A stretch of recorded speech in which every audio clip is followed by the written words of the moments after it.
students, welcome back to my channel Bensel Biology. In today's video we are going to learn about the mechanism of GPCR.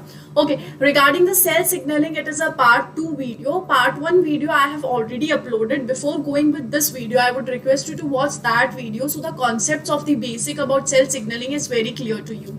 In this particular video, we are going to see that basic mechanism of GPCR, that what is GPCR and how it works. Okay, so let's get started with the video, guys. If I see what is GPCR और अगर मैं उसकी full form देखूँ तो full form क्या होती है GPCR की, that is G protein coupled receptors. What is G protein coupled receptors? अगर हम इस नाम को तोड़ के इसका मतलब निकालने की कोशिश करें तो क्या बोल रहा है, कोई एक रिसेप्टर है जो कि कपल्ड है विद G प्रोटीन. जैसे कि एक हस्बैंड वाइफ होते हैं तो मैं बोल सकती हूँ एक हस्बैंड जो है वो कपल्ड है विद हिज वाइफ. ऐसे ही यहाँ पे कोई रिसेप्टर है जो कि कपल्ड है G प्रोटीन के साथ. अब ये G प्रोटीन क्या होता है, मैंने प्रीवियस वीडियो में बहुत अच्छे से एक्सप्लेन किया है. क्या मतलब होता है इसका कि एक कोई प्रोटीन है, अगर वो अटैच होगा GDP से या फिर अगर एक प्रोटीन है वो अटैच होगा GTP से, तो उसको मैं क्या बोलूंगी, उसको मैं बोलूंगी G प्रोटीन. ये हमने बहुत ही अच्छे से देख लिया था प्रीवियस वीडियो में. सो अब अगर मैं स्पेसिफिकली इस रिसेप्टर के बारे में बात करूं तो let's first draw plasma membrane बहुत अच्छे से समझने के लिए, क्योंकि ये रिसेप्टर्स कहाँ प्रेजेंट होंगे, ये रिसेप्टर प्रेजेंट है प्लाज्मा मेम्ब्रेन पे. ठीक है, प्लाज्मा मेम्ब्रेन पे अगर रिसेप्टर प्रेजेंट है तो मतलब ये कौन से वाले लाइगेंड्स को लेगा, ये हाइड्रोफिलिक लाइगेंड्स को एक्सेप्ट करेगा. ठीक है, तो यहाँ पे प्रेजेंट है ये G प्रोटीन कपल्ड रिसेप्टर जो कि है सरपेंटीन. सरपेंटीन का मतलब क्या होता है, सरपेंट का मतलब होता है 7, जिसका मतलब है कि ये वाला जो रिसेप्टर है ये 7 टाइम्स इस प्लाज्मा मेम्ब्रेन को क्रॉस करेगा.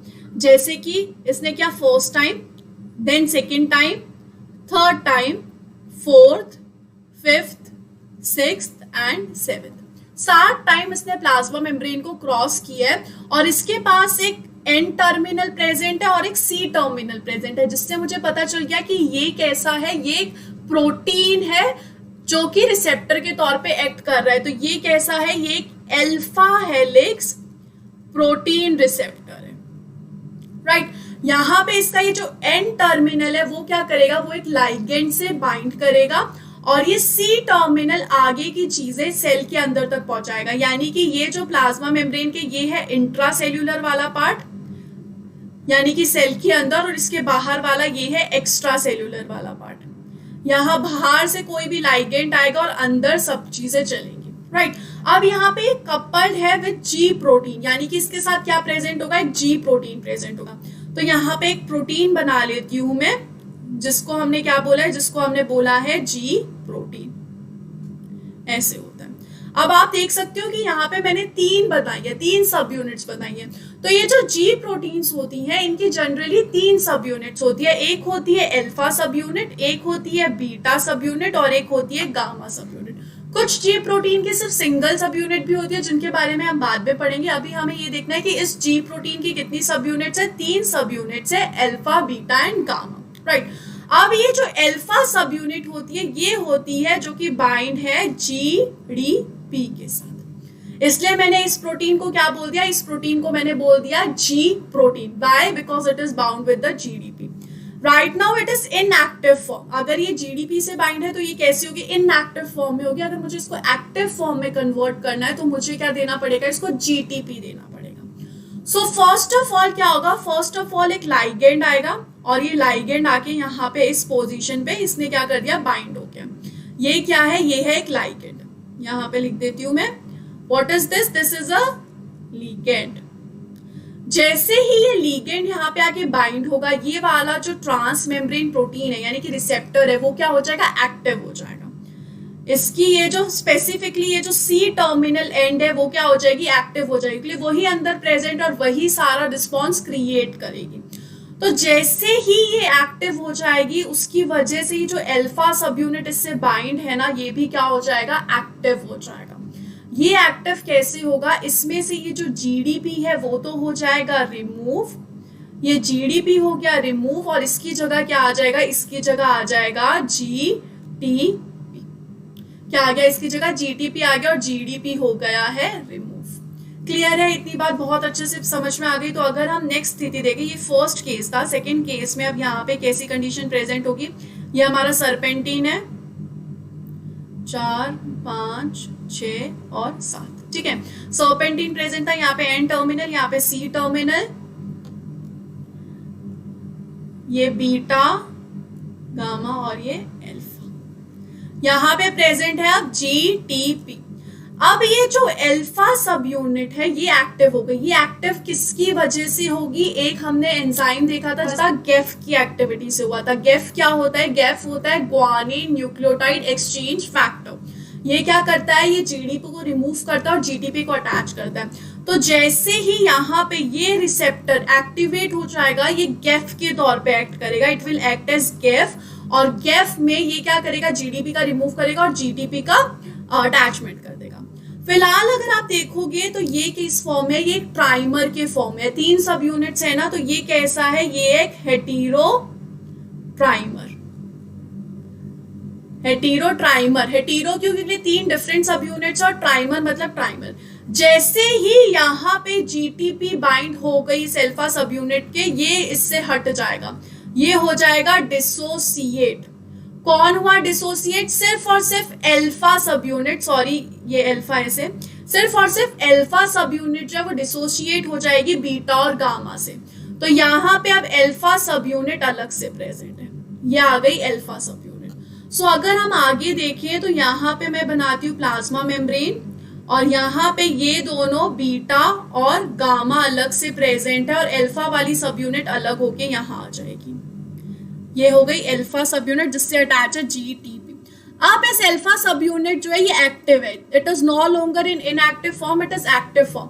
अब इसका क्या काम है? इसका काम है कि ये किसी और को एक्टिवेट करे।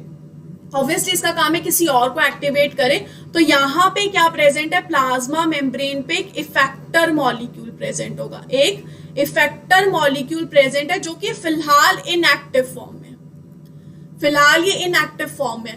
ये जैसे ही अल्फा सब यूनिट जाके इससे बाइंड होगी, जैसे ही अल्फा सब यूनिट इससे जाके बाइंड होगी, ये बन जाएगा एक्टिव, ये हो जाएगा एक्टिव। फॉर एग्जाम्पल अगर मैं पूरे तरह से समझने के लिए लूं तो यहाँ पे एक इफेक्टर मॉलिक्यूल प्रेजेंट है जो कि क्या है? जो कि है एडिनाइल साइक्लेज। ये एडिनाइल साइक्लेज जो है वो फिलहाल इनएक्टिव फॉर्म में है क्योंकि उसके पास अभी तक अल्फा सब यूनिट आके बाइंड नहीं किया। जैसे ही यहाँ पे अल्फा सब यूनिट आ गई और उसने बाइंडिंग कर ली जो कि एक्टिव है, तो क्या होगा? ये वाला जो हमारा एडिनाइल साइक्लेज है वो इनएक्टिव से हो जाएगा एक्टिव। जैसे ही ये एक्टिव हो गया तो एडिनाइल साइक्लेज जो कि इफेक्टर मॉलिक्यूल है, ये एक एंजाइम होता है और इसका काम क्या होता है? इसका काम होता है कन्वर्ट करना, किसको? एटीपी को कैंप में, एटीपी को कैंप में कन्वर्ट करता है। और अगर आपको याद होगा हमने प्रीवियस वीडियो में देखा था कैंप क्या होता है? कैंप एक सेकेंडरी मैसेंजर मॉलिक्यूल है। कैंप क्या होता है? एक सेकेंडरी मैसेंजर मॉलिक्यूल है। ये अब कैंप जो है आगे जाएगा और अपना काम आगे आगे आगे फॉस्फोराइलेशन का करेगा, किसी को भी एक्टिवेट करेगा, ठीक है। बट यहाँ पे अभी तक हमने क्या देखा? अभी तक हमने देख लिया है कि जीपीसीआर का एक्चुअल में काम चलता कैसे है। वंस अगेन इफ वी सी, एक लाइगेंड आता है, लाइगेंड इसके एन टर्मिनल से बाइंड आउट करता है जो कि एक्स्ट्रा सेल्यूलर में प्रेजेंट है। जैसे ही एन टर्मिनल से बाइंड करेगा वैसे ही ये जो सी टर्मिनल है ये एक्टिवेट हो जाएगी और ये गेफ के तौर पे वर्क करेगी। गेफ क्या होता है? एक ऐसा मॉलिक्यूल जो कि जीडीपी हटाएगा और जीटीपी को अटैच करेगा जी प्रोटीन के साथ। तो यहाँ पे अल्फा यूनिट, अल्फा जो यूनिट थी वो बाइंड थी इनके साथ, उस पे क्या आ चुका है? अब जीडीपी आ गया जिसकी वजह से ये एक्टिवेट हो गई। ये जैसे ही एक्टिवेट हो जाएगी ये जाएगी इफेक्टर मॉलिक्यूल के पास जो अभी तक था इनएक्टिव, लेकिन अब इसके बाइंड होने की वजह से वो हो गया एक्टिव। जैसे ही ये एक्टिव होगा ये क्या करेगा? ये कन्वर्ट कर देगा एटीपी को कैंप में। एटीपी को उसने कैंप पे कन्वर्ट कर दिया जो कि as a secondary messenger work कर रहा है। तो हमें ये जो इफेक्टर मॉलिक्यूल है उसको ये जीटीपी चाहिए था अपनी एक्टिविटी करने के लिए, अपने आप को एक्टिवेट करने के लिए। अब यहाँ पे जब इसका कैंप मॉलिक्यूल बन जाएगा तो सिग्नल वापस जाएगा, तो सिग्नल जब वापस जाएगा तो ये वंस अगेन जो जीटीपी है वो किस में कन्वर्ट हो जाएगा? जीडीपी में कन्वर्ट हो जाएगा। तो यहाँ पे वंस अगेन क्या आ जाएगा? यहाँ पे वंस अगेन आ गया ATP और GTP निकल गया बाहर। ये कौन सी सब यूनिट है? अल्फा सब यूनिट। ये वाला जो काम है, ये वाला काम किसने किया? ये वाला काम किया है गैप ने। गैप क्या होता है? गैप होता है, हमने प्रीवियस वीडियो में देख लिया था, GTPase एक्टिवेटिंग प्रोटीन। GTPase नाम से ही पता चल रहा है, GTPase तोड़ेगा GTP को, तो उसने GTP को तोड़ा और अल्फा यूनिट सब यूनिट के पास फिर से क्या आ गया? GDP आ गया। जैसे ही ये GDP आ जाएगा, ये वापस बाइंड कर देगी गामा सब यूनिट से और बीटा सब यूनिट से, वो वापस बाइंड हो गई और इनका हो गया reassociation. Once again it is ready for taking another ligand और एक्टिव होने के लिए फिर से तैयार है। जो लाइगेंड है वो हट चुका होगा उस सर्पेंटिन ट्रांसमेम्ब्रेन प्रोटीन से, और वो भी तैयार है एक लाइगेंड लेने के लिए, और ये जो है ये भी तैयार है वापस जीटीपी की फॉर्म में कन्वर्ट होने के लिए।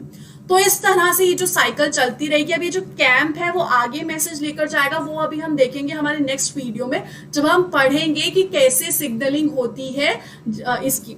इसमें एक और बात कि अगर हमें कंफ्यूजन है कि ये जो एंजाइम है, यहाँ पे ये जो एंजाइम है एडिनाइल साइक्लेज, ये वर्क कैसे करता है, इसने एटीपी को कन्वर्ट कैसे किया साइक्लिक एएमपी में, तो उसके लिए यहाँ पे एक पिक्चर है कि देखो ये है एडिनोजाइन ट्राइफॉस्फेट जिसको हम एटीपी बोलते हैं। इसमें ट्राइफॉस्फेट है, यानी कि इसमें 3 फॉस्फेट अटैच होते हैं। जब एडिनाइल साइक्लेज इस पे वर्क करता है तो 2 फॉस्फेट तो हट जाते हैं, और एक जो फॉस्फेट होता है वो साइक्लिक बना लेता है। देखो यहाँ पे साइक्लिक रिंग लाइक स्ट्रक्चर बन गया है। उसने ये वाला जो फॉस्फेट था और उसका जो ऑक्सीजन था उसने यहाँ पे बॉन्डिंग कर ली है, इसका एक फॉस्फेट हटके यहाँ पे बॉन्डिंग हो चुकी है, तो जिसकी वजह से क्या हो रहा है, ये साइक्लिक लुक दे रहा है। इसलिए इसको क्या बोला गया है? साइक्लिक एएमपी बोला गया है, जो कि एक्ट करेगा सेकेंडरी मैसेंजर की तौर पे।